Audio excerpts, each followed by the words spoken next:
હવે આ કટકાને પાણીવાળો કેમ કરવાનો એ આપણે બહાર ગઈને હું તમને બતાવું. ચાલો.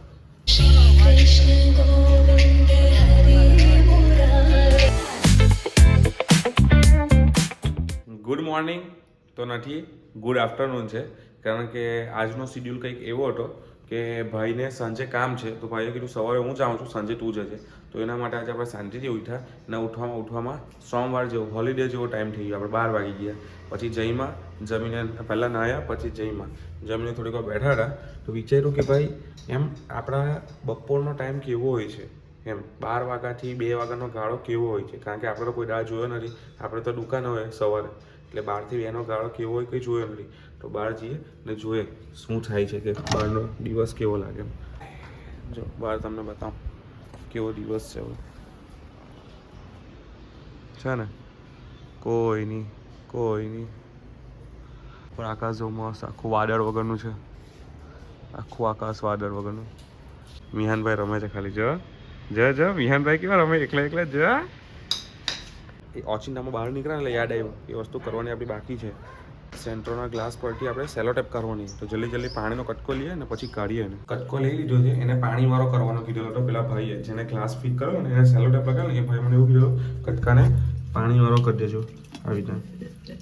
હવે આ કટકાને પાણીવાળો કેમ કરવાનો એ આપણે બહાર ગઈને હું તમને બતાવું. ચાલો.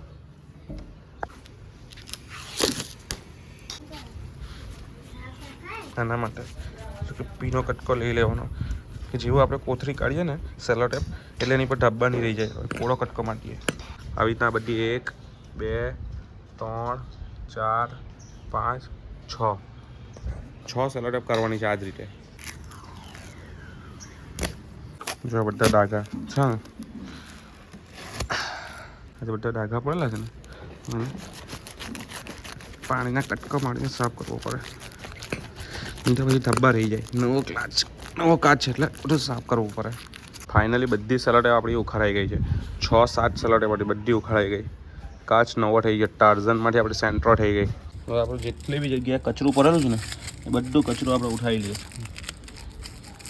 નહીં તો આપણી સોસાયટી ખરાબ થાય.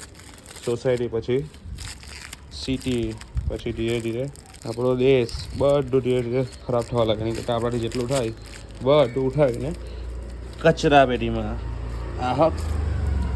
ઘરમાં યાર આખો દિવસ બેસી ગયા ને તો કંટાળો આવી, આખો એમ લેઝીનેસ લાગ્યા કરે છે આજે આખો દિવસ, કારણ કે ઘરની બહાર નીકળાયું જ નથી ને કેવું ઠાક લાગ્યા કરે, પગ આખા ખેંચાય છે ને એવું લાગ્યા કરે, કારણ કે આપણે ઘરની અંદર બહુ રહેવાનું પ્રિફર નથી કરતા. આપણે હંમેશા બહાર જ રહીએ છીએ, તો થોડીક વખત બહાર ફરી આવીએ. ચાલો.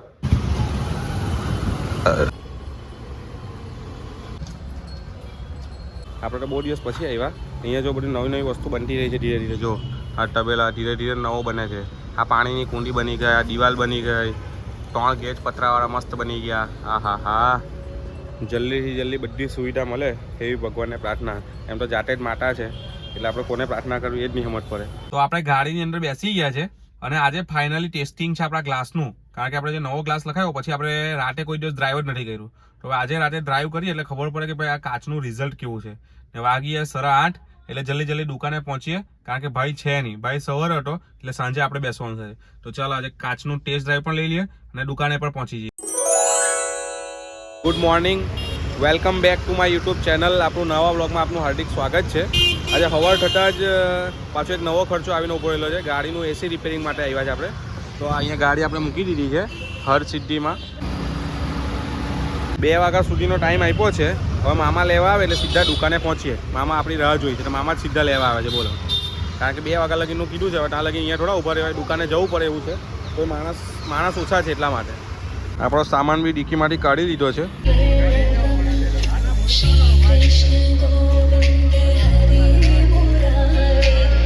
લગ્નમાં એન્ટ્રી જોઈ લીધી, જમી લીધું ને આપણે આવી ગયા આપણા મામાને ત્યાં, કારણ કે આપણા મામાનો છોકરો છે 10મામાં, તો એની બોર્ડની એક્ઝામ છે, તો એને મળવા માટે આવ્યા છે આપણા રીતિ રિવાજ પ્રમાણે. તો પહેલાં એને મળી લઈએ ને બેસીએ થોડીક વાર. એક્ઝામ કેવી છે તમારી? વંચાઈ ગયું બધું? હે વંચાઈ ગયું? પાસ થઈ જાવ ને? વંચાઈ ગયો ને પાસ થઈ જાવ. પાક્કો?